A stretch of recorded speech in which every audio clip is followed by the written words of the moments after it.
Aki Tomoya was cycling to deliver his last newspaper of the day when suddenly he saw a white beret flying in the wind.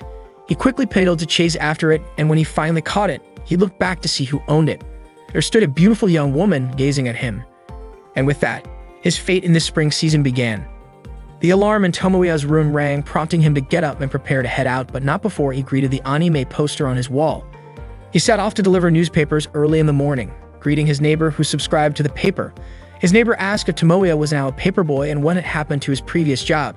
Tomoya replied that he was still working at the rental store and the restaurant, he just wanted to add a morning job as well.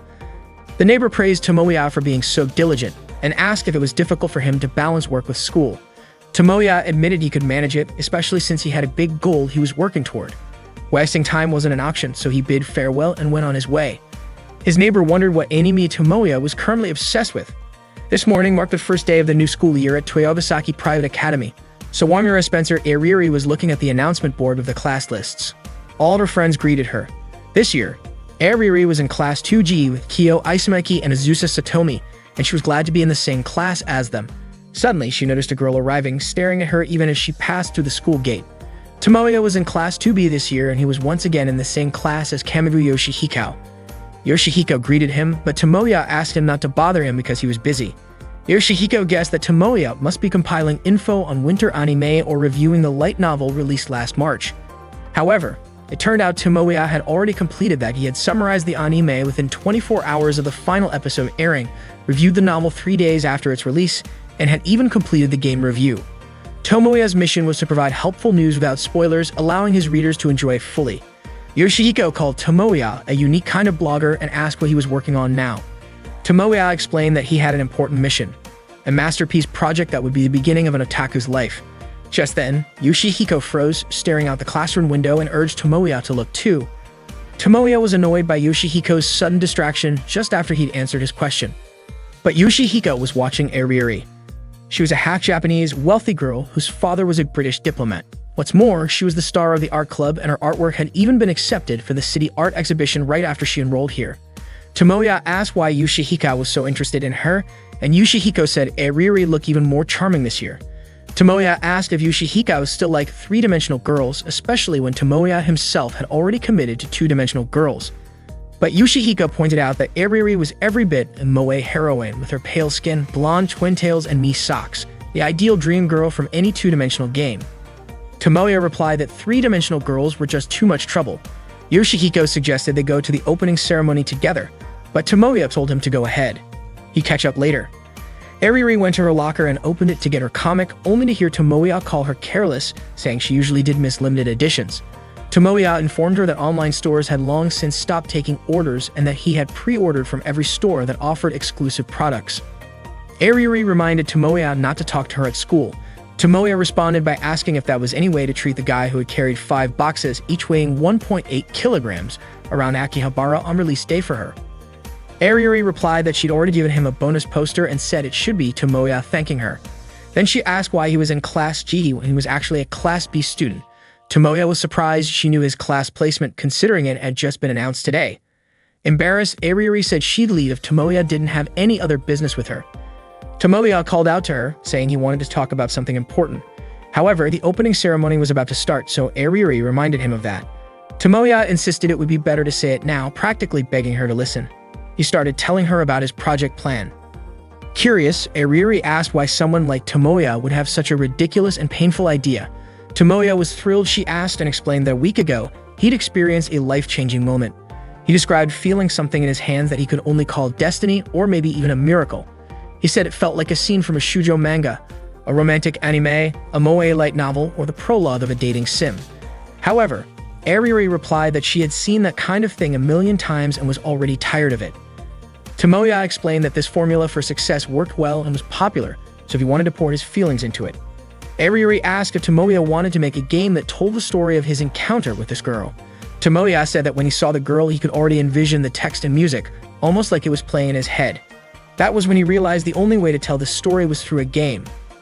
Ariri questioned why Tomoya hadn't just chased after the girl and confessed his love. Tomoya countered by asking why he bothered confessing to a three-dimensional girl. Frustrated, Ariri asked if he really wanted to drag her into his little fantasy world. Tomoya pointed out that Ariri was the best illustrator he knew. By day, she was the pride of Toyogasaki Academy's art club, but by night, her secret otaku identity was as the popular 18-plus doujinshi artist known as Egoistic Lily or Kashiwaji Eri. Annoyed, Ariri reminded Tomoya not to use that name at school. Tomoya asked if she considered working on the project, but Ariri declined. Then Tomoya reminded her of the promise they made in grade school. Back then, Tomoya had told her that one day he would be the director of a game company, and when that day came, he would hire her. Ariri had said she would wait for him no matter how long it took and become an artist for his game company. With a toss of her hair, Ariri brushed it off, saying no grade school kid makes a future promise with that much detail. Ariri told Tomoya that if he was really serious about his project, he should be creating the illustrations and script himself, since that's what true doujin artists do. Tomoya said there's no way he could do that, as he'd never be able to capture the girl's beauty, not in a million years. Intrigued, Ariri asked just how beautiful this girl really was, but Tomoya replied that the scene was still etched into his memory.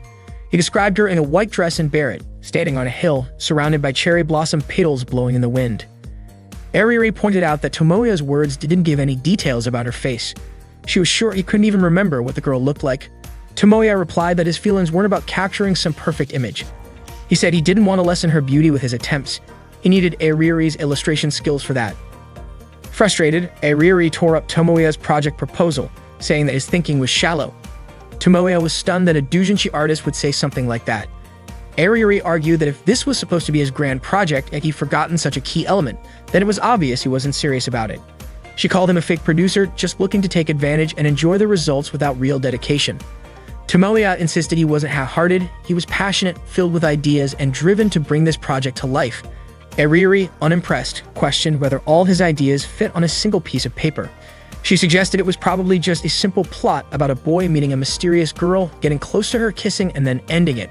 She scoffed that his so-called unique vision could be summed up in a single sentence. Ariri walked away, ignoring Tomoya's pleas to hear him out.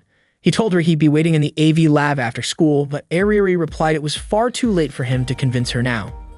During the opening ceremony, Yoshihiko noticed how dejected Tomoya looked and asked if he'd been rejected by a girl on the first day of school. Tomoya denied it, saying he was just dealing with a major crisis between him and his fresh start as an otaku. But, as usual, Yoshihiko wasn't really listening. Instead, he pointed out a girl named Kosumigoka Utaha. She was the smartest student in the school, ranking number 1 in her class for 2 years straight. Rumor had it that she lived in her own world, always slept in class, and never did her homework. Yet no teacher dared to scold her. Tomoya called Yoshihiko out for acting like he knew Utaha when he'd never actually met her. Utaha was indeed gorgeous and widely considered one of the 2 most beautiful girls at Toyogasaki Academy. Some people even said she was the dark side to Ariri's light side. Tomoya warned Yoshihiko that comparing Ariri and Utaha like that could come back to bite him. Still, Yoshihiko pressed on, saying Utaha had long black hair, a great figure, and wore black stockings. She was practically the perfect moe heroine to rival Ariri. But Tomoya insisted Yoshihiko stop judging them purely based on their appearances. Yoshihiko conceded it was odd that neither girl was ever seen hanging out with guys despite all the admiration they got. He figured they either knew how to hide it well, or maybe they actually dislike men. Tomoya told Yoshihiko not to ask him about it, but Yoshihiko laughed it off, saying he should have known better than to discuss it with Tomoya, the guy who only liked two-dimensional girls. After school, Tomoya met with Utaha, bringing her lunch since he knew she probably hadn't eaten yet. He asked if he could sit beside her, but Utaha just stayed silent and nudged him with her foot as a sign to open her lunchbox. She started eating with enthusiasm and then began asking questions, though her voice was barely audible. Tomoya handed her a drink. When she finished eating, Utaha said it must be because he wanted a favor that Tomoya was willing to show up in front of the woman he long discarded. Tomoya asked her not to say things that could give people the wrong idea and asked for her thoughts on his project plan. He admitted he'd never written a script before and would really appreciate her feedback. He then asked for an even bigger favor, saying he'd be thrilled if Utaha would join the whole project. Utaha's reaction, however, took him by surprise. She immediately crumpled the project proposal paper, saying, "Trash is trash, filth is filth, and ashes remain ashes." Tomoya was shocked, especially since he'd written the proposal with all his heart. Utaha told him that his misguided passion, his blatant naivety, and even his perseverance didn't match up to the appeal of his own name. She wasn't willing to give feedback on something she found unworthy. Tomoya asked if his project was really that terrible. Utaha gave a score of 0, saying parts of it were muddled, predictable from the story and source material alone. The worst part, she added, was that the content wasn't even on par with a pirated copy. She told him that what she'd read so far had left her completely disappointed. Tomoya couldn't believe Utaha thought so poorly of his project. She also said she was too busy to indulge in Tomoya's fleeting desire to start a game production studio.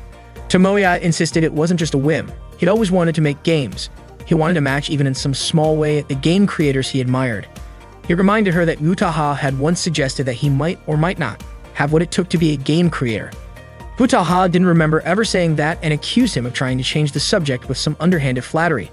Tomoya was frustrated with her, especially knowing Utaha was the top student at Toyabasaki Academy and actually the famous high school novelist Kasumi Utako, the author of Koizuru Metronome, which had sold over 500,000 copies.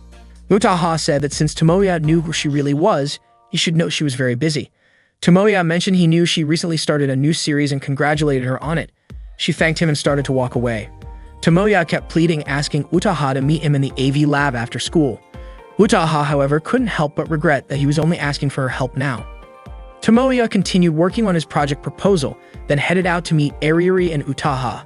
Suddenly, Kato Megumi called out to him, saying that Ms. Asumi asked him to come to the teacher's room to help carry teaching materials to the AV lab. However, Tomoya replied that he couldn't go right now because he had something important to do and that he would take care of it early tomorrow. Megumi then thanked him for retrieving her white beret that had fallen during spring break. Tomoya didn't remember this immediately, since it had been a few days, but then he realized who she was. Meanwhile, Ariuri was waiting in the AV lab. Hearing a noise inside the room, she said that she came not because she agreed with Tomoya's request, but simply because she'd lose sleep if she didn't settle things. Utaha responded by praising her sense of duty, surprising Ariuri, who didn't realize Utaha was there. Shocked, Ariuri yelled, ran up to her, and asked why she was here. Utaha shot back with the same question, asking why Ariuri was there. Ariuri guessed that Tomoya must have asked Utaha to come as well. Utaha admitted that she felt something was off when Tomoya mentioned wanting to make a game, but she hadn't expected him to ask Ariuri to do the character designs. Not wanting to be outdone, Ariuri shot back that Tomoya had asked a gloomy girl like Utaha to write the script. Utaha smirked, sarcastically wondering if it was wise to trust the illustrations to a delinquent who acted like a perfect young lady on the outside but was rotten on the inside. This infuriated Ariuri, who insisted she wasn't a delinquent, while Utaha admitted she might be gloomy, but at least she was more honest with herself than Ariuri. Ariuri warned Utaha to stay away from Tomoya, accusing her of just latching onto him because he reached out. Utaha countered, saying Ariuri had no right to talk since she was doing the same thing. Angered, Ariuri stated that she'd actually come to stop Tomoya because she didn't believe his crazy project would succeed. Utaha casually remarked that if Ariuri felt that way, maybe she shouldn't have come in the first place. Deciding to leave, Ariuri asked if Utaha was planning to stay and entertain Tomoya's wild fantasies. Tomoya interrupted, saying it wasn't Ariuri's concern. Realizing Megumi was the girl he met in the spring, Tomoya went back to her to confirm. Megumi clarified that they were in the same class. Tomoya, still confused, asked if her name was Kanu Megumi, but she corrected him, saying her full name was Kato Megumi. One day in the spring, Tomoya met his destiny. He had long remembered his dream, which was to create a dating sim game that could make people laugh, feel touched, and create a main heroine who could make people's hearts ache. At first, the response from those close to him was cold, but he didn't give up on expressing his dream, and eventually his friends came back to him one by one. He also had a dramatic encounter with that girl, and he started taking the first steps toward realizing his big dream. Ariuri slapped him to snap Tomoya out of his self-deception in the middle of a recap of episode 1. Utaha just watched their debate while working on the project. Tomoya invited Megumi to meet him at a cafe. He told her that he hadn't realized how sweet she was before. Megumi thanked him and said that what Tomoya hadn't realized wasn't her sweetness, but that he had actually never noticed her presence. It turned out that Megumi had been in the same class with him since the first year of high school. She had always been the girl who was close by. The waiter came over to their table and Megumi began to order food. Tomoya observed how sweet Megumi was with a classic charm. She wasn't too tall or too short, her skin was smooth, and her figure was slender with curves in all the right places. It was clear she was a sweet girl, and Tomoya felt a sense of fate connecting him to her. Megumi thanked Tomoya for treating her, but Tomoya apologized for suddenly inviting her to meet. It was a coincidence that Megumi had no plans that day, so she was able to accept his invitation. Tomoya asked about her hat, and Megumi explained that she had given it to her cousin since he had stopped by and liked it, so she gave it to him as a gift. Tomoya realized that this meeting wasn't just about family obligations. Megumi then asked why Tomoya had asked her that, and Tomoya just thought it was a coincidence.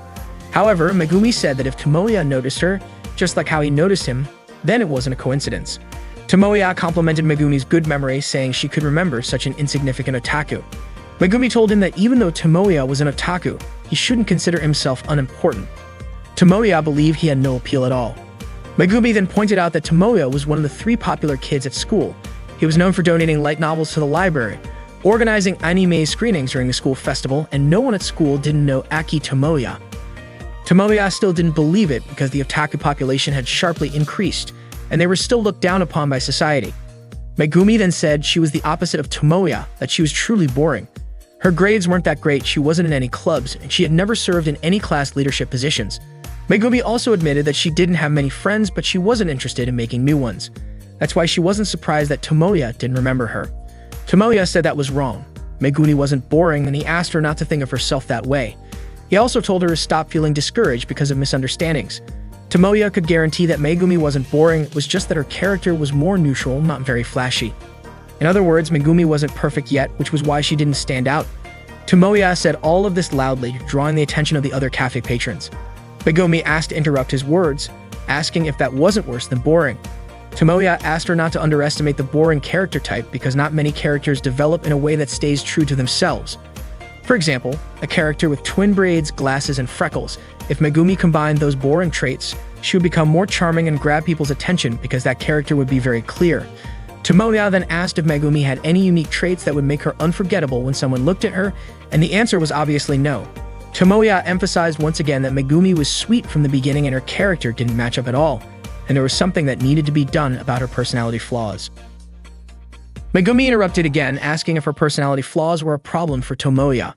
Tomoya replied that it was clearly his concern because Megumi needed to be someone special and her personality needed to be clear. Megumi asked what all of that was for, and Tomoya finally said that Megumi was the girl who should be the heroine of his game. Megumi asked again if that was Tomoya's way of confessing his love to her. Tomoya was confused. Megumi did know that Tomoya was talking to her, but it felt like his gaze was looking at something far away. Tomoya thought it wasn't that he was looking far, but more like from a different dimension. He begged Megumi to help him regain his passion for creating again. Megumi was still confused by what Tomoya was talking about, and he pleaded with her to help him bring back his dream. Megumi then asked if Tomoya was dating the 2 most beautiful girls in school. Tomoya responded that there were 3 mistakes in what she just said. First, the most beautiful girls in school only existed in dating sim game and didn't exist in real life. Second, dating 2 beautiful girls at school was not true. And third, the biggest mistake was that a 2D otaku like him could have a 3D girlfriend. Megumi asked then who the girl outside the window was to Tomoya. It turned out that Eriri and Utaha were watching him from outside the cafe window. They then joined Tomoya and Megumi at their table. Megumi asked why Eriri and Utaha were here. Tomoya said that if Megumi recognized them, things wouldn't be so complicated. Megumi recognized both of them as the 2 most beautiful girls at Toyogasaki Academy. Tomoya asked Megumi to stop mixing up dating sim game with reality. But Megumi said that now she was with 3 famous people from Toyogasaki Academy. She felt like just a speck of dust among them. Tomoya told her that although Eriri and Utaha might seem intimidating, they weren't that bad. Even though they had foul mouths and bad personalities, they were otaku on a much higher level than him. Tomoya introduced Eriri and Utaha as members of his game circle. Eriri was the illustrator and Utaha was the scriptwriter. Megumi still didn't understand any of this. Utaha then said that she didn't understand it either and immediately stepped on Tomoya's foot, saying that this was how a guy who had made plans with a girl ended up hanging out with another girl instead. Tomoya introduced Megumi as the newest member of the circle and the main heroine of the game they were going to create. Megumi said that she had just learned about all of this and Tomoya assigned her a role in the project. Eriri stared at Megumi, making Megumi ask Tomoya why Eriri was staring at her. Tomoya told her not to worry about it because that's just how Eriri looked at people. Eriri then realized that the girl Tomoya had been talking about all this time was Megumi. She didn't even care if Megumi was his girlfriend, a fellow otaku, or just a friend looking for some benefits. Megumi was shocked by Eriri's sharp attitude. Tomoya explained that this was Eriri's true nature, and she was just pretending to be innocent at school. Eriri kicked Tomoya and told him not to talk like he knew her so well. Tomoya asked her not to start a fight with someone she had known for years. They continued arguing, which made Utaha tell Eriri to stop embarrassing herself, but Eriri ignored her. Utaha reminded them that it could become a problem if a Toyogasaki student was seen here and referred to Eriri as mispretending to be innocent. Eriri, annoyed, turned and kicked Utaha's leg, causing their fight to attract the attention of the cafe's other customers. Tomoya tried to calm them down, but once again, Aririri and Utaha criticized the project. Aririri said the project didn't yet convey what feelings the players were supposed to express. Utaha even suspected that Tomoya still couldn't picture what he actually wanted to create. Tomoya responded saying that Aririri and Utaha were speaking as though they were the creators. They both simultaneously declared that they were creators. Tomoya was sure they both actually got along well. Aririri said that if things kept going like this, Tomoya's dream of making the game would just stay a dream. Utaha then gave Tomoya an ultimatum. He could either start writing again or give up. Aririri suggested that Tomoya should just give up, and Utaha saw that Tomoya was almost heartbroken over the gap between his dreams and reality. According to Aririri, the concept of a fated meeting wasn't as sweet as a light novel. Utaha didn't argue with her. She said if meetings were based on fate or coincidence, the world would just be full of childhood friends ending up together. Aririri asked if there was something wrong with that, saying she didn't mean it that way. Tomoya said he had already made his decision. Aririri and Utaha asked together who Tomoya had chosen. Tomoya replied that he chose not to give up. He would rewrite as many times as needed until Aririri and Utaha approved. They thought Tomoya was going to choose one of them, but it turned out he was talking about the project. Tomoya was confident he would create the greatest dating sim game that would touch everyone's hearts. He would also turn Megumi into the main heroine who would make everyone's heart flutter. But when they looked around, Megumi was no longer sitting in her seat. They started searching for her and found out that Megumi had stood up to get a drink. None of them had noticed that she had left. The next day, Tomoya invited Megumi to meet up. Megumi came to Tomoya. Thankfully, the weather was nice today. She mentioned that the weather forecast had been doubtful, so she'd been worried earlier. She asked if Tomoya's house was nearby, saying that she occasionally passed by this street. Tomoya asked if Megumi remembered this place. Megumi said the locals called it Detective Hill because there was a detective agency nearby. However, that wasn't what Tomoya meant, so he asked why she thought he chose this place to meet. Megumi assumed it was because the place was close to his house, but Tomoya said that wasn't the reason. Megumi asked if it was because it was far away, which made Tomoya annoyed, and he explained that this was the first place they met. Megumi then said the place they met was during the entrance ceremony a year ago. Tomoya asked if she understood the purpose of today, and Megumi said that Tomoya probably wanted to talk about something, which is why he invited her to his house. Tomoya explained that this was the problem. What kind of girl would go to the house of a guy she just met? He also told Megumi not to dress like a normal person because no one had ever come to his house looking that normal. Megumi also sensed something was off. She suddenly realized that Tomoya would never invite a real-world girl to his house. Tomoya then asked why she still came if she knew he was strange and why she came so easily if he was an otaku. Megumi didn't expect to be lectured like this by the guy who had invited her. Tomoya said that up until now, Megumi had been living an aimless life, and today he was going to teach her how to live in the real world. Megumi started to suspect that maybe Tomoya's room had been designed so no one could hear her screams for help. Tomoya told Megumi to prepare herself because he was going to fill her head with moe content. They entered Tomoya's house and Megumi was amazed by the sight of his room, which truly reflected the life of an otaku. Tomoya blamed Megumi for acting so casually and said that she should have immediately commented on how hot it was and opened the window or pretended to sit on the bed and act awkwardly. She should have acted like that. Megumi asked why Tomoya expected her to ruin the mood by being tense like that. Tomoya was confident he could get the right reaction from Megumi soon. Today was a training session to enhance Megumi's 2D heroine sensitivity. Tomoya then offered Megumi all the dating sim game visual novels he had, telling her they were all famous ones that could make her laugh, cry, or even faint. Megumi chose the shortest one. Tomoya selected a dating sim game titled Dear Memories, a legendary game that had sold over 300,000 copies and was adapted into an anime. The game began, and Megumi chose the option to give the character a gift instead of inviting them home or suggesting a night view. Tomoya said that her choice was wrong, but Megumi argued that giving a gift was a natural choice to make their date memorable. Tomoya considered Megumi to be insensitive. He told her that the point of the game wasn't about giving a keepsake, but about creating memories together. Megumi said that what mattered most was the memory they shared, not the gift itself. Tomoya agreed, mentioning that giving a gift could lead to awkwardness after a breakup. He then told Megumi to take a break while he explained something. He began teaching her about the heroine of a dating sim game, something Megumi didn't know much about. He explained that heroines in dating sim game were representations, not robots that always give the same answers when a player clicks on certain points. They were warm-blooded humans, more captivating than real girls. That's how Megumi should be. Megumi responded, saying that this meant the heroines could change or even break up with the player. Tomoya couldn't even imagine a 2D girl breaking up with him. He couldn't live without her. They finished the game and Tomoya was crying after hearing a particular scene. He asked Megumi if she didn't think that scene was incredibly sad. Megumi said that she should have been moved. Tomoya believed that Megumi finally understood that the dialogue and the inserted songs were truly amazing. But this wasn't the real climax yet. After this, something even more amazing would happen, so she should get ready to be in awe, because to save the main character, the female character was willing to make a sacrifice. Megumi said it was very interesting and that maybe she could enjoy playing it peacefully if no one had spoiled the plot for her. She would have definitely cried. The game ended and Megumi didn't expect the plot to end so unexpectedly. Tomoya was also surprised because Megumi turned out to be someone who enjoyed going on adventures. Tomoya asked her what she thought after finishing the game. Megumi felt mixed emotions but found it enjoyable in the end. The graphics were sweet, the voice actors were dramatic, the music was good, and the story was interesting. She also learned about dating sim game and anime like this, but that didn't mean she didn't know anything. Tomoya was happy. There was no doubt that Megumi was the right girl for him. Tomoya said that this was the kind of heroine he wanted to instill in Megumi. Megumi responded, asking if that meant she was suddenly going to die like in the game. Tomoya asked her not to compare the game to the type of scumbags who kill off heroines just for an emotional response. But it seemed like Megumi didn't quite understand. Tomoya explained using a metaphor, no great weapon is made carelessly and critiques shouldn't make someone lose their way. Instead, they should look at the bigger picture with clear eyes. He also suggested considering the most captivating interpretation for the players. Suddenly, Tomoya remembered the criticisms from Eriri and Utaha. He realized that he himself was the one who didn't understand. Tomoya thanked Megumi because, thanks to her, he had learned the most important lesson of all.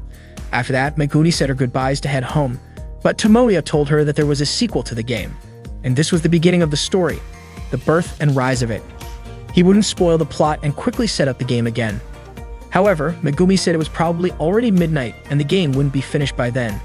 Tomoya replied that his parents were out of town for a picnic, and since it was Saturday and the next day was a school holiday, he insisted Megumi stay over.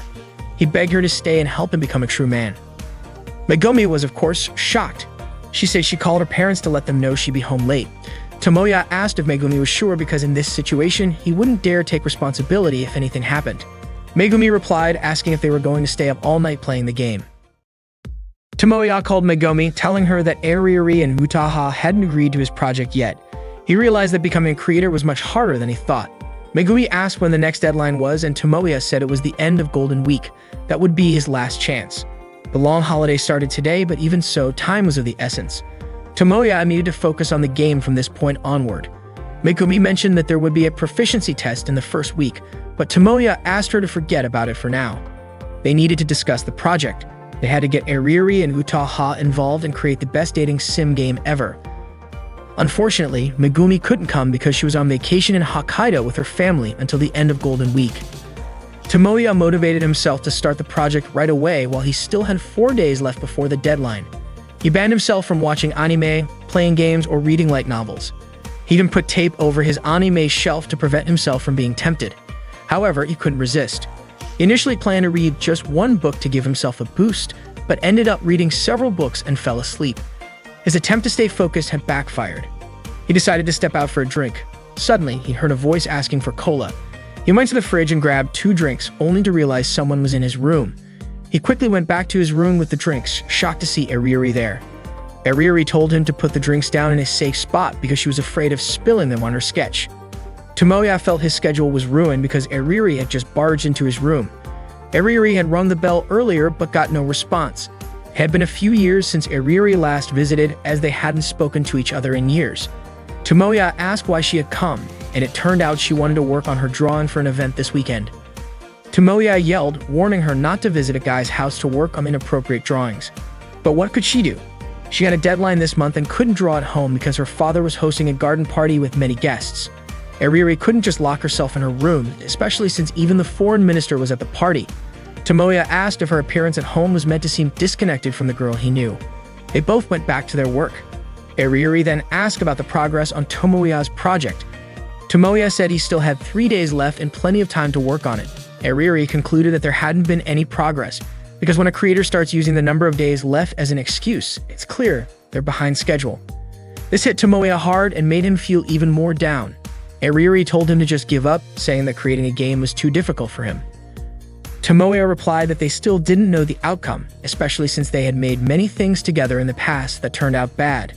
They used to make ugly drawings, bad stories, and happily shared them with each other. But Eriri said she didn't remember them ever doing that. Now she was part of a famous circle, and whatever Eriri could do, Tomoya could do as well. Tomoya would do what he loved, and one day he would become a creator more popular than Iriri. Iriri said that if Tomoya could do that, he wouldn't need to worry about her. Hearing that, Tomoya thought that Iriri had come here to cheer him up. Iriri yelled in frustration and told Tomoya not to think weird things about her. Tomoya called Iriri an ultimate sundeer, but Iriri replied that she wasn't being sundeer anymore, she just didn't care about him at all. Suddenly, the doorbell rang and Iriri got upset because someone had arrived just when she and Tomoya were talking about something important. Iriri immediately jumped onto the bed to look out the window, and she was shocked to see who had come to Tomoya's house. It was Utaha. She mentioned that Tomoya's room was tittier than she had imagined, even though it was clearly the room of an otaku. Tomoya quickly cleaned up the drinking glass and Iriri's pencil, and he asked Utaha why she had come over since it was the first time she had visited his house. Even though it was Utaha's first time coming here, she didn't feel nervous at all. In fact, she had been looking forward to spending time alone with Tomoya today. Utaha cornered Tomoya against the wall and said that he couldn't run away from her anymore. Tomoya's house was indeed known for treating guests like royalty, but Utaha's touch made him nervous, and he yelled that he would make sure she got home safely. Utaha was actually just joking. She had brought cake and said she only came to visit the frontline soldier and ask how the battle was going. Tomoya said that he hadn't even started yet. Utaha had been hoping for more than that. Tomoya admitted that he had learned from his past failures and that approach wouldn't work on people who worked in the same field. Utaha grabbed Tomoya's hand and told him not to push himself too hard with this. If he gave up now, his old life as a livestock pig would be waiting for him, and she was sure that kind of life would be tough for Tomoya. Tomoya said that hearing himself being directly called a livestock pig made his feelings a little mixed. Utaha said that the life of a creator may seem glamorous, but it wasn't as beautiful as it looked. Deadlines could make people go crazy, the competition was tough, and no one knew when their talent would disappear. Tomoya didn't want to hear excuses from a newcomer whose name was just rising. Utaha also mentioned that the worst part was dealing with the haters. When getting good reviews, they'd mock it as a marketing tactic. If the book sales were bad, they'd laugh about it, and when offering reasons, they'd refuse to take any responsibility. Utaha got emotional just thinking about the haters. If she could, she wanted to gather them all up and deal with them all at once. Tomoya tried to calm Utaha down. She said that's why Tomoya should keep subscribing to her books as usual. Tomoya remembered Utaha's words that she still couldn't imagine the game he was going to create. Those words really touched his heart and made him realize that he still didn't know much. That's when he figured out what he wanted to make and whether he could find a solution to get Utaha to agree to it. Tomoya begged Utaha to give him some time because he would work hard to make a project proposal that she would approve of. Utaha couldn't stop him because he was so determined, so she told him to do whatever he wanted. However, as a trade-off, she wouldn't extend the deadline. She would wait for him until the end of the vacation. Tomoya promised to keep fighting to create the project until Utaha would beg him to join in. One last piece of advice from Utaha was that if Tomoya was serious about creating a circle and making a game together, he should include all the members in it. Otherwise, the quality of the product wouldn't be good no matter how hard he tried, and Tomoya wouldn't be able to stay motivated. So for now, all the members should do their best. Utaha also mentioned that Tomoya should have hidden Iriri's bike. Tomoya just realized that Iriri's bike was in his yard. Iriri came out from the closet and yelled in frustration, calling Utaha's name. Tomoya told her that if she wanted to curse him, she shouldn't hide it. Iriri responded saying there was no way she could come out while Utaha was in the room. However, Utaha seemed to know everything, even without Iriri appearing. Iriri immediately decided to go home. Tomoya called Megumi and asked how she was feeling, if she was happy. Megumi asked about the deadline for the project, but Tomoya told her not to worry about it and just enjoy her vacation. He was confident he could handle it. Before ending the call, Megumi asked what exactly made Tomoya interested in her, whether it was the times they spent together or something about her that he liked or didn't like. Tomoya responded by asking if Megumi was seriously ill and didn't want to continue living. Megumi's question wasn't as serious as Tomoya thought. He started thinking about all the moments with Megumi, which actually felt enjoyable, and he realized there was one thing he might want to change. He hoped Megumi could grow more.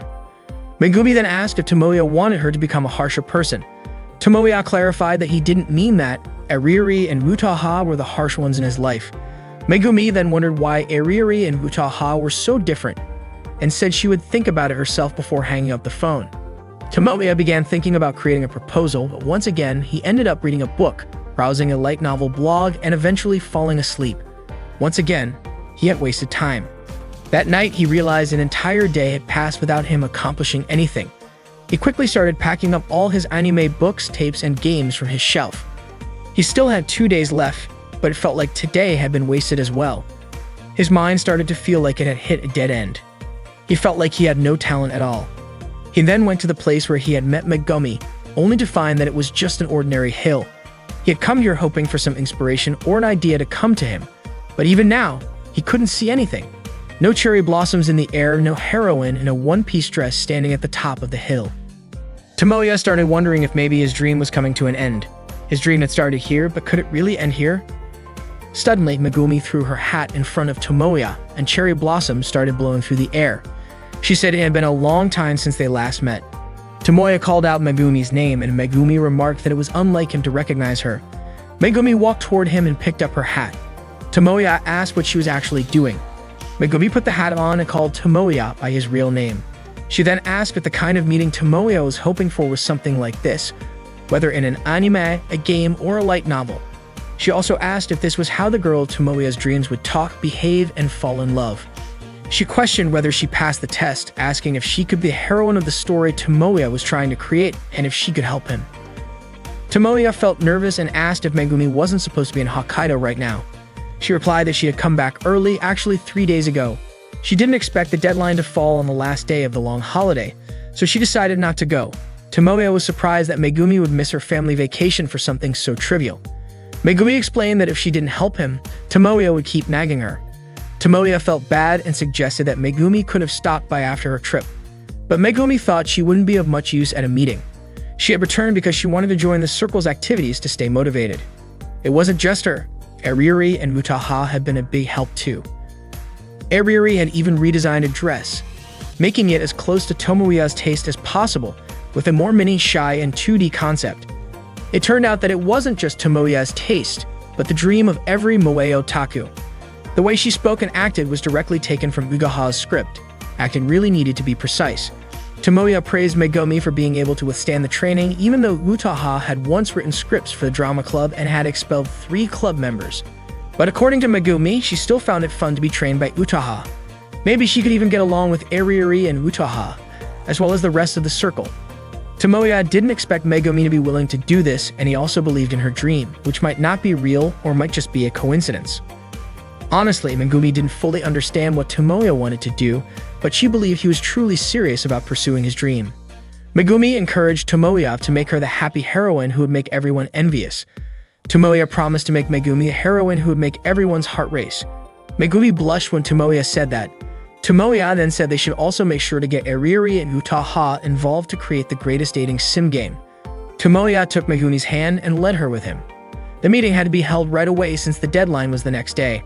Megumi asked if the project hadn't made any progress yet, but Tomoya told her she was free to suggest ideas, like whispering them to him in moe style like before.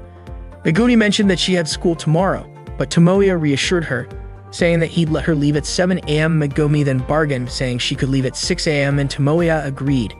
It turned out that Ariuri and Utaha had been watching them the whole time.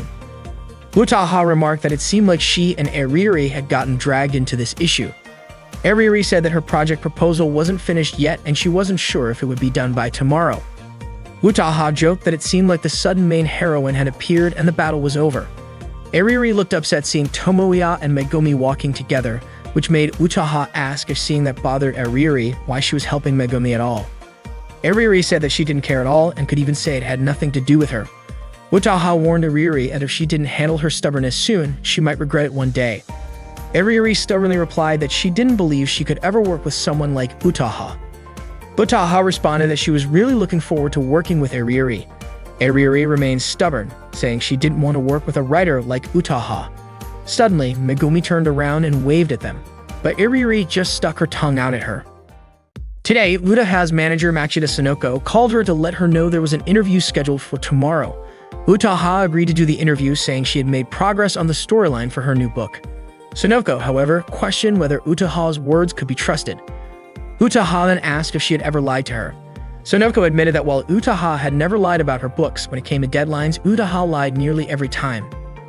Utaha used this as a reason to withdraw her earlier statement about being available for the interview tomorrow.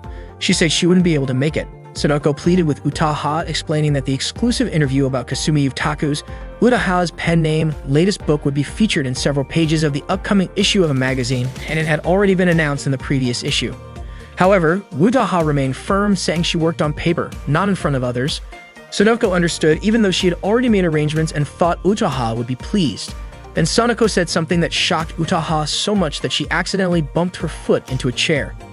Meanwhile, Megumi was riding the train with Tomoya. She mentioned that she had finished reading a light novel called Koisaru Metronome.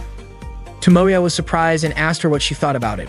Megumi said that because of the novel, she had been sleeping less, she couldn't relax until she finished reading it. At first, Megumi thought light novels were only for guys, but this one made a woman cry. Tomoya felt proud of her, and Megumi asked if she could keep all the light novels. Tomoya said she could, since he had given them to her for free. He even still had 2 more sets, one for him to read and one for his collection. Megumi was really happy, and Tomoya promised to buy her more when she ran out of books. Although Megumi wasn't used to the life of an otaku, she couldn't believe that Utaha was the one who wrote this book. Tomoya confirmed that it was true. When people think of a high school girl being a light novel author, they usually picture something typical of the genre. But when they see Utaha at school, no one would guess she was a romance novel author. This meant Utaha really kept her character in check, and Tomoya told Megumi that she should learn a lot from Utaha. Megumi, however, said that it was impossible for an ordinary person to be the smartest student and a successful novel author at the same time. Tomoya was confident that it wasn't just God-given talent, but Utaha had also worked hard, sweating blood to get to where she was. He even considered Utaha to be his god. Megumi understood that Tomoya was a huge fan of Utaha. He couldn't wait for her next book, and this time he hoped there would be an anime adaptation. Megumi was also curious about the plot, wondering if it would have a love story similar to Koisaru Metronome. Tomoya said he would ask Utaha about it, but Megumi doubted Utaha would reveal something so important, since talking about it might be considered unprofessional. Tomoya fell silent upon hearing Megumi's words. Megumi then asked why Tomoya's reaction seemed like it triggered some past trauma. Tomoya assured her that he hadn't been hurt in any way and asked Megumi not to misunderstand. Megumi didn't want to go any further into the topic. Tomoya said that today would be the day he could ask Utaha everything he wanted. Today, Tomoya was about to interview Utaha, but Utaha asked him what all this was about. It turned out that a week ago, Tomoya had received an email from Utaha's assistant editor offering a job. Sonoko explained that since Utaha was shy around strangers, reluctant to work with others, and quick to get emotional, a typical news writer wouldn't be able to interview her. That's why Sonoko thought Utaha might be more willing to do it with someone she knew. Utaha said she just wanted to go home and sleep. Tomoya immediately stopped her, begging her to agree to the interview. Utaha repeated that she was shy, hard to work with, and easily irritated. Tomoya agreed with her and let her start walking away. But then he quickly apologized, admitting that he had mixed politeness with his personal opinions. Tomoya had guessed Utaha wouldn't want to do it, but when he found out it was an opportunity to learn more about Utaha's new book before anyone else, he couldn't turn it down. Sonoko suggested that Utaha just accept it, pointing out that it was just a small request from a writer who had already sold 500,000 copies of her book. Utaha was shocked that Sonoko, as a grown woman, would tarnish the workplace by bringing an amateur into it like that. Eventually, Utaha agreed to do the interview with Tomoya. He began the interview, which would be featured in Undead magazine.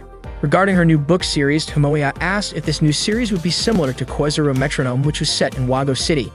Utaha confirmed that she had intentionally made it similar. Tomoya then asked if that meant the new book was connected to the previous one in some way, like if it would take place at the same school or feature the same characters. Utaha started to feel sleepy and only answered with one word, possibly. Tomoya reminded her not to fall asleep after just 30 seconds of the interview. Utaha couldn't hold back her sleepiness because she had stayed up late working on the plot for her new series. However, Sonoko pointed out that she was the one worried because Utaha hadn't made any progress despite staying up all night and hadn't even written a single draft. Utaha then fell into a deep sleep. The table was now covered with various energy drinks to keep Utaha from falling asleep again. Tomoya continued with his questions. He mentioned that the continuation of Utaha's book Koisaru Metronome was highly anticipated, but it seemed like Utaha was under pressure because of the high expectations. Utaha simply said one word, no. Tomoya clarified, asking if she meant that no matter how much her life changed, it wouldn't affect her work, and she would continue to give her best. Utaha said that honestly, she wasn't sure her new series would sell as well as her previous one, purely because of her own abilities. Tomoya asked if it was because of the support from her readers that made Koizuru Metronome a hit and hoped that everyone would like her new series. Utaha remained indifferent in her response. Tomoya then praised Utaha for her outstanding involvement, saying it was the key to her success.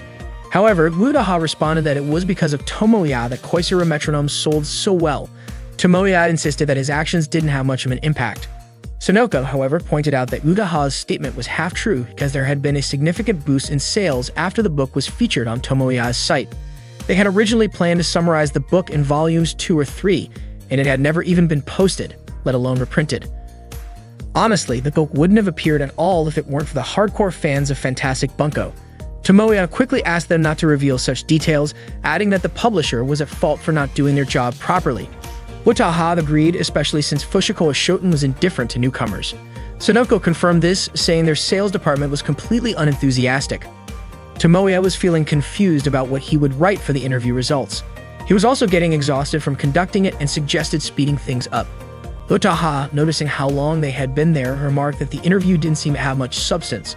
Tomoya explained that it was because the interview was difficult to work with. Utaha, on the other hand, blamed Tomoya for trying to understand her unpleasant comments. Tomoya then suggested wrapping up the interview with one clear answer. He asked Utaha to tell the readers what she hoped for in order to finish the next series. Utaha became more serious and said that she had recently brought her best work, Koizuru Metronome, to a happy ending. As a woman, she had no personal connection to it, but she was lucky to have the chance to try something new, thanks to the support of readers who had backed a book written by a complete beginner. To repay her readers, she would do her best in her next project, and even more so, she really hoped for continued support from them. Utaha then asked Tomoya for his opinion on her answer. Tomoya praised her, saying that her gratitude was reflected in her books. He said that was the Utaha he knew. Utaha reminded him to write projects in the plural form for future work, as it meant she got 2 projects to handle. Tomoya was surprised to hear that Utaha would be joining his project. She mentioned that she would be joining Tomoya's circle next week and told him to get ready because she didn't want anyone slacking off. Utaha also expressed some concern about whether Eriri would join. Tomoya thanked her and Utaha added that he should be ready to work with her. Tomoya grabbed Utaha's hand and said that in his life, he would never do anything to ruin her. Sonoko suddenly woke up and called them both to start a meeting to discuss work priorities. Tomoya was startled and asked since when Sonoko had woken up and started paying attention to them, especially since it was already late at night. Sonoko replied that they were used to working late.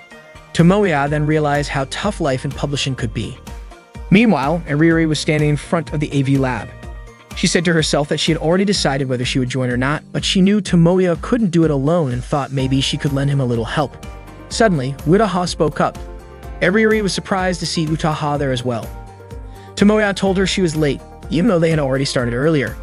Eriri shouted, asking how Utaha had arrived before her. Utaha calmly replied that everyone had been told to gather there at 2:30 p.m., and it was Eriri who was late. Utaha then added that she had been personally convinced by Tomoya to come, so she had no choice but to join. Eriri got upset because she hadn't been convinced in the same way, and Tomoya quickly told Utaha not to say things that could cause misunderstandings. Utaha then called Eriri someone who could never be satisfied unless she won, saying she would be a terrible girlfriend and was the type of person who would lose everything because she couldn't control her emotions. Eriri blew up and Tomoya stepped in, taking responsibility for the whole situation. He then started explaining the schedule for the dating sim game project, mentioning that he planned to finish the game by December and have it ready for a winter comic debut, meaning their legend would begin with the new year. However, both Eriri and Utaha disagreed, saying it was impossible. Eriri objected because she was also involved in other clubs and had commitments with her circle. Utaha also had a problem with the timing as it clashed with her book writing schedule. Utaha stepped forward and began rescheduling, but Eriri didn't agree because she also didn't have enough time to finish her work. She changed it again, but Utaha disagreed with Eriri's suggestion, and the two of them kept arguing on the schedule. Tomoya asked them to stop fighting. He just wanted them to focus on the story and character design. After a bit of back and forth, they finally agreed on what they were working on and could proceed with the project. Tomoya then asked what he could do now. Eriri and Utaha both asked him to buy snacks. Tomoya reminded them that he was the president, producer, and director of the circle. However, Eriri insisted that Tomoya should focus on designing the characters, and Utaha also suggested that he focus on the plot, script, and everything else. In the end, Tomoya gave in and went to buy the snacks. Suddenly, Utaha remembered something important. The key to the project's success was raising funds for expenses like DVD production, packaging, manuals, printing costs, and more. The estimated total could range from 100,000 yen to 1 million yen. Tomoya was shocked to hear that because no high school student had that kind of money. However, Ariri argued, explaining the details of the costs at Comic-Con, starting from book sales, printing fees, and profits. Similarly, Utaha explained the breakdown of her first book sales, printing costs, and royalties she earned. The amount was considerable, and Tomoya asked if they had already filed a tax return. Seeing that Tomoya seemed overwhelmed by the budget, Utaha offered to lend him the money, but not for free, and assured him it wouldn't come with high interest. Utaha only asked for a small favor in return. Tomoya moved closer and Utaha was about to whisper something, but Ariri quickly separated their heads, which had been close together. She was upset and hit Tomoya. Utaha said that financial issues couldn't be avoided, and someone had to know how to handle them. Ariri yelled at Utaha to stop pretending, saying that wasn't the issue she had with her. The two of them started arguing again over this, and Tomoya intervened. He wondered why fighting seemed to be a regular thing in their circle. He told them he would do something about the money issue, but in return, Ariri had to be serious about drawing moe characters, and Utaha had to write a script that could make people cry. They agreed to their respective tasks. Suddenly, Megumi asked what she was supposed to do. That was when the three of them realized that Megumi was also in the room. The next day, Tomoya woke up early. He was working hard to meet his goal of raising 1 million yen, and he was confident he could exceed it by creating a dating sim game with the help of all the circle members. Tomoya started his day delivering newspapers, then worked as a laborer carrying heavy items. After school, he worked at a rental shop and a restaurant. He believed that he could make Megumi the best heroine ever and impress everyone. While Tomoya was working at the restaurant, he was surprised to see Megumi walk in with a guy to have dinner at the place where he worked. Megumi was just as surprised to learn that Tomoya worked part-time there. Tomoya asked about the guy, calling out Megumi for being heartless toward him. At school, Megumi explained that the guy was her cousin. The day before, her whole family had visited, but the parents went out to do something, so instead of waiting around, she went out to dinner with her cousin. Megumi had no idea that Tomoya worked at that restaurant, even though Tomoya had visited it once a month. Tomoya was still upset. He had told Megumi that she needed to stand out more, but he didn't mean in a bad way like that time. He asked if she understood her current position. Megumi realized that she was just a second-year high school student with no noticeable presence dragged into an otaku circle at school. Tomoya said that was the old Megumi before she changed. The real Megumi was the heroine with pure beauty, the kind that could make people's hearts flutter. Megumi didn't know how to respond. Tomoya continued, explaining that a heroine exists for the protagonist, someone who would never do anything bad. She would never leave him for another guy. Megumi was confused by Tomoya's words, especially since the guy from last night was just her cousin. Tomoya pointed out that it was exactly because he was her cousin that it was a problem. Tomoya then shared a story from a dating sim game he once watched. A long time ago, when the heroine visited her grandmother's house, she sprained her ankle. Her cousin carried her home, and the two of them ended up walking back late at night, crying and becoming a bittersweet love memory. Tomoya pleaded with Megumi, saying she might find it unreasonable, annoying, or downright stupid, but he didn't want to see her with her cousin again. At the very least, Megumi should be a heroine who was only there for the protagonist, until the game was finished. Megumi apologized and told him that she and her cousin were going on a trip this weekend. Today, Ariri and Megumi are starting to work on their dating sim game project. Ariri asks Megumi to show an expression as if she's offended. Megumi, looking a bit confused, is then instructed by Ariri to imagine a situation where she has a date planned, but the guy doesn't show up and she has to scold him. Ariri even demonstrates the expression herself. However, Megumi replies that such behavior doesn't happen in real life, and so their circle's activities officially begin today. Tomoya is in charge of preparing snacks for the group. He notices Utaha typing "ah" repeatedly on her laptop and realizes it's her way of signaling that she wants to be fed. Tomoya complies, feeding her a snack which Utaha eagerly eats. She then types more as a request for another bite, and Tomoya feeds her again. Meanwhile, Tomoya occasionally glances at Ariri and Megumi, who are engaged in a discussion. Ariri asks Tomoya to buy her a new pencil because hers is broken. Turning back to Megumi, Ariri asks if she can manage to make a frustrated expression. She then instructs Megumi to imagine channeling all her anger into her temples. Megumi tries but still can't quite pull it off. Ariri then switches tactics, asking her to make a foolish expression. Megumi cycles through all the expressions she can muster, but none of them seem to satisfy Ariri.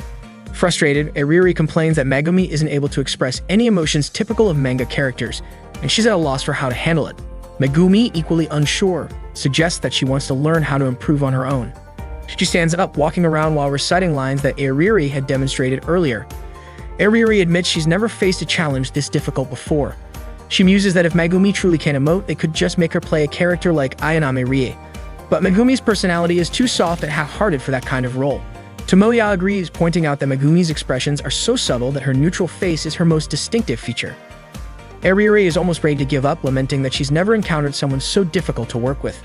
Tomoya reminds them that they're on a tight deadline for the character design.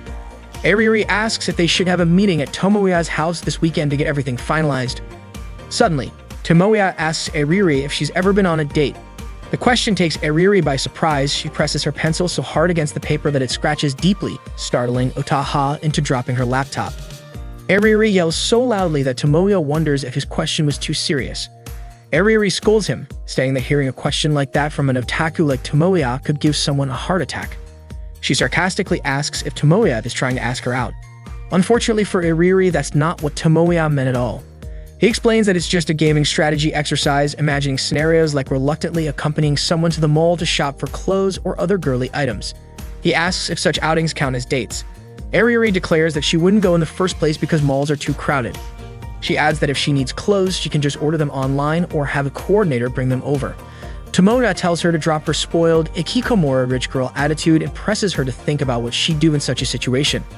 Tomoya insists that Ariuri might have useful insights since she's good at hiding her true nature at school. Realizing he's gone off topic, Tomoya apologizes for his strange comments and asks her to forget about it. Ariuri advises Tomoya that for his game strategy, he needs to be more attuned to the mood of the situation. She suggests observing interactions carefully, keeping the conversation flowing naturally, and if all else fails, just faking a smile. So even though Tomoya doesn't always understand what others are saying, all he needs to do is smile and avoid asking irrelevant or off-topic questions. Most importantly, he must not do something silly like interrupting the conversation. Tomoya, however, argues that wouldn't it be more boring that way? He believes it's better to dive deeper into the topic while still having a one-on-one moment. Ariuri dismisses this as just a casual homegrown game strategy and insists Tomoya should stick to his otaku zone. Tomoya expresses his desire to stay true to himself, but Ariuri claims that's impossible because everyone has their own secret side.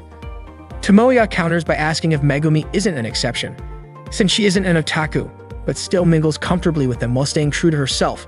Tomoya admits he's amazed by Megumi. That's why he adds he doesn't think he should force her to smile. This annoys Ariuri. She had a feeling their conversation was really about real-life dating. She accuses Tomoya of planning to ask Megumi out and implies he's using Ariuri as a backup. Feeling deceived, she says she's done. But Tomoya clarifies that he just wants to go shopping, to the opening sale at Rokutenmo Mall. To Ariuri, though, that still sounds like a date. Tomoya suddenly asks, does that still count as a date even if it's with your cousin? This leaves Ariuri completely baffled about what Tomoya is getting at. Suddenly, the sound of Utaha laughing fills the room. She's typing away furiously, apparently struck with inspiration. Utaha exclaims that the plotline has come to her, excitedly narrating a scene she's just written. Tomoya and Ariuri exchange glances. Ariuri comments that moments like this often arise during creative processes, calling it the dark side of being a creator. Tomoya asks Ariuri if Utaha is simply getting carried away, to which Utaha, still full of energy, declares that Tomoya must be punished immediately. Meanwhile, Megumi continues practicing her expressions late into the night. The next day, Utaha hands in the fruits of her all-nighter. She stayed up to finalize her storyline. Tomoya praises her for her effort. Megumi seems genuinely surprised that Utaha managed to produce so much content in just one night. Ariuri points out that's probably 5 times the size of Tomoya's proposal.